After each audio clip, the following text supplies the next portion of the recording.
বন্ধুরা দেখো, কড়াইয়ের মধ্যে আমি তেল গরম হয়ে গেছে, কালো জিরে এই শুকনো লঙ্কা দিয়ে দিলাম।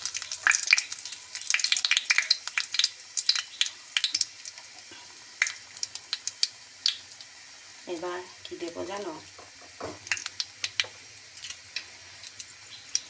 এটা যেটা আমি করছি ওটা তোমার রুটির সাথে ভীষণ ভালো লাগে খেতে। এই যে এবার ছেড়ে দিচ্ছি, দেখো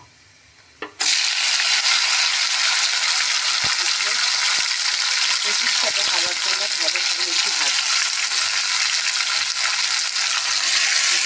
ছেড়ে দিলাম।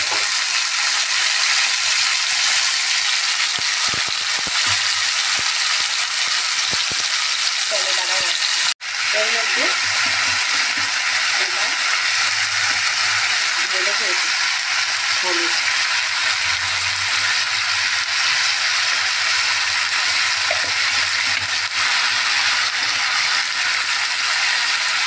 দিয়ে দেবো একটু হলুদ।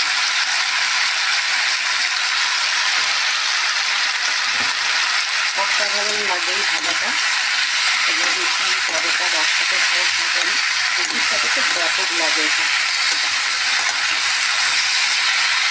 এই গরম পড়ে গেল, এবার এই ঘরে পটল বুঝতে পারো এগুলো এই খেতে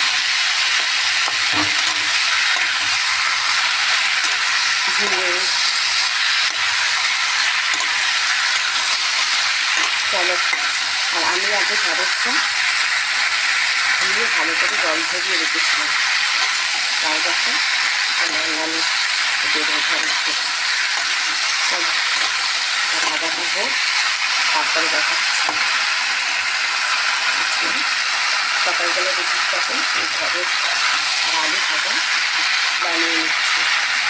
কার কার ভালো লাগে এরকম ঢেঁড়স আলু ভাজা খেতে অবশ্যই কমেন্ট করবে। চলো ভাজাটা হতে থাক। এই যে বন্ধুরা একদম কমপ্লিট হয়ে গেছে আমার ঢেঁড়স আলু ভাজা।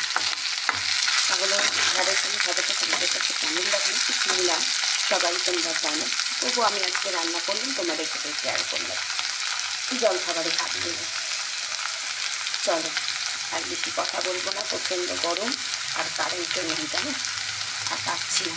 চলো আজকের মতো দেখুন বিদায় নিচ্ছি। সবাই ভালো থেকে সুস্থ থেকে সাফল্য থেকে অবশ্যই চ্যানেলটাকে সাবস্ক্রাইব করে দিয়েছে, যেটা লাগে। চল আজকের মতো টাকা।